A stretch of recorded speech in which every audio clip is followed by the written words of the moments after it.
These are the Isekai school anime where the main character walks in on day one already broken, overpowered, and ready to ruin everyone's academic dreams. If you love non-stop hype, chaos, and zero boring moments, this list is for you. Sliding to number 9. The Misfit of Demon King Academy. When your main character resurrects 2,000 years later and gets disrespected by a magical aptitude test that thinks he's weak, you know drama is coming. The Misfit of Demon King Academy gives us Anos Voldegoad, possibly the most casually disrespectful OPMC in anime history. This man kills a guy with his heartbeat. Heartbeat. The show mixes wild flexes with school politics, reincarnation twists, and a magic system that basically exists so Anos can break it every 5 minutes. His classmates look at him like he's violating the law of physics just by standing still. The academy is full of stuck-up nobles who talk trash with their whole chest, then get humbled so fast it could classify as a natural disaster. And don't even get me started on the hero faction behaving like they're allergic to brain cells. But the real charm comes from Anos' over-the-top confidence balanced with unexpectedly wholesome moments. It's chaotic, dramatic, and hilarious. Pure power fantasy energy. And trust me, number 3, it'll mess with your head in the best way possible. Landing on number 8, The New Gate. You ever see an OP gamer get trapped in a death game, clear it like it's a side quest, and then instantly get thrown into a new world because the universe just refuses to let this man rest? That's The New Gate. Shin, different Shin, less fluffy romance, more deadly efficiency, steps into a world centuries after his original victory, only to find legends written about how terrifying he was. And yes, he still has the power to fold a dragon like laundry. What makes this anime fun is how Shin tries to play low-key, but fails miserably because everyone around him is either starstruck, terrified, or desperately pretending they're not impressed. The school dynamics are classic. Nobles who think they're strong until Shin breathes near them, teachers who can't figure out how he exists, and students who want to be him even though they don't stand a chance. It blends mystery, action, world-building, and OP energy in a way that keeps you glued in, waiting for the next, "Oh no, he didn't mean to do that" moment. Looking at number 7, the Demon Sword Master of Excalibur Academy. This one starts with the Demon Lord Leonis waking up in a tiny child body like the universe hit him with the ultimate prank. Then he gets hauled into an academy full of magical girls, monsters, and uniform designs so dramatic they could qualify as cosplay. Watching Leonis navigate school life while trying to understand modern civilization is hilarious, especially when he casually busts out ancient forbidden powers like it's normal extracurricular activity. The show balances chaotic battles with Leonis's "I used to rule the world, but now I need to pass exams" energy. The villains have that classic "we're mysterious and dangerous" vibe, but Leonis treats them like warm-up exercises. His classmates alternate between fangirling, panicking, and pretending the 7-foot-tall monster he just erased wasn't terrifying.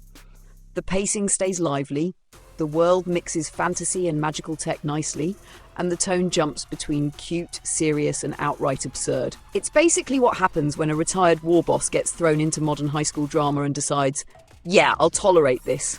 For now."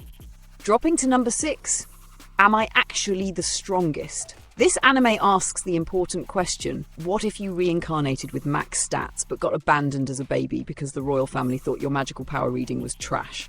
Haruto, reborn with overpowered barrier magic, grows up into a walking cheat code with the cutest familiar ever and enough defensive power to solo an army without lifting a finger.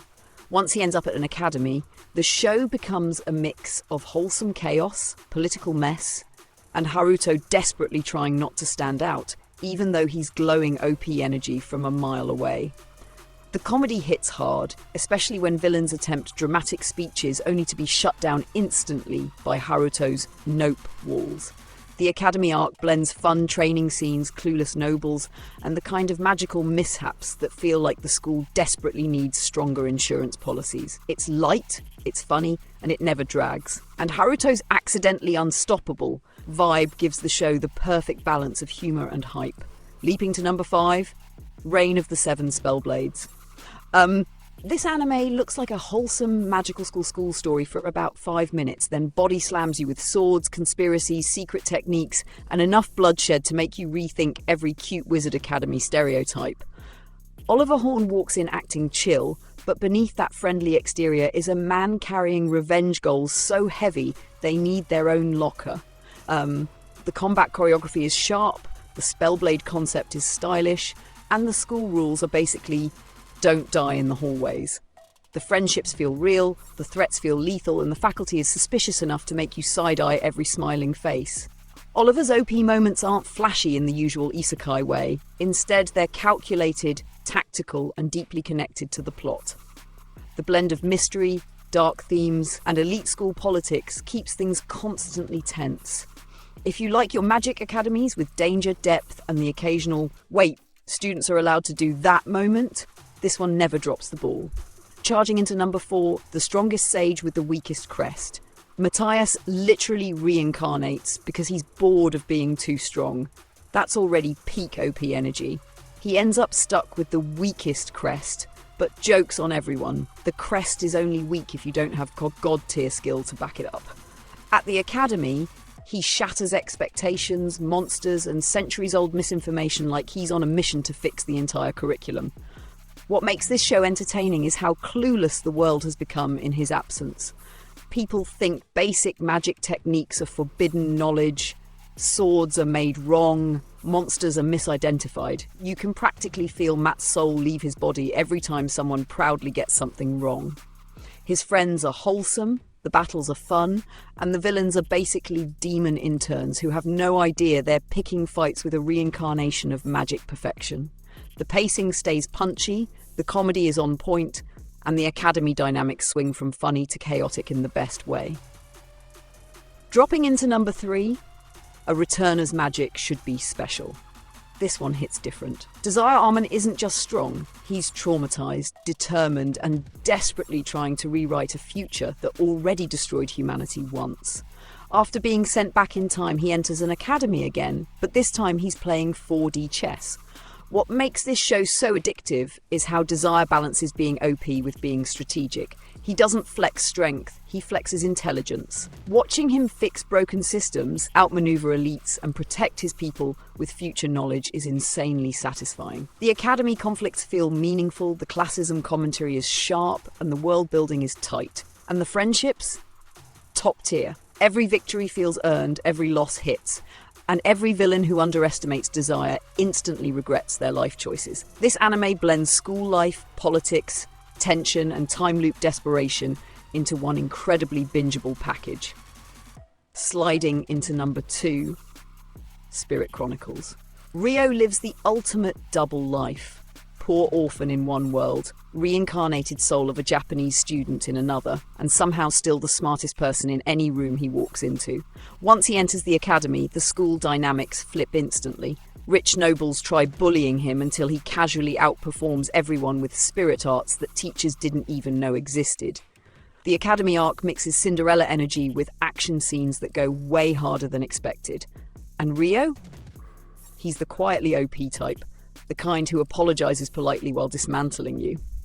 The politics, mystery, and royal drama escalate quickly, making the school feel less like a campus and more like a staged battleground. It's engaging, emotional, and surprisingly layered, especially when Rio's past life memories tug at his decisions. His glow-up is elite, his combat scenes are crisp, and the world around him keeps expanding in interesting ways. And finally, number 1, the greatest demon lord is reborn as a typical nobody. Ard Meteor wants one thing, a normal school life. Unfortunately, when you are the strongest being in history, normal becomes physically impossible. Every spell he casts, every action he takes, every casual movement screams, oops, I broke reality again. At the academy, he ends up with classmates obsessing over him, teachers confused by him, and enemies who unknowingly pick fights with a reincarnated nuclear warhead. The series mixes comedy, overpowered flexing, reincarnation mystery, and surprisingly heartfelt moments. Ard's struggle to connect with people after a lonely past life adds emotional weight beneath all the ridiculous power scaling. And let's be honest, watching him vaporize threats while trying to stay humble is peak entertainment. The school setting amplifies the fun, with awkward friendships, magical mishaps, and villains who consistently underestimate him. It's dramatic, hilarious, and full of big "did he really just do that" moments. A perfect number one. And that wraps up our list of overpowered Isekai Academy chaos. If you've watched any of these, tell me which MC carried hardest and which school you'd instantly drop out of. Hit the like button, drop a comment, and subscribe for more anime breakdowns every week. Thanks for hanging out. See you in the next one.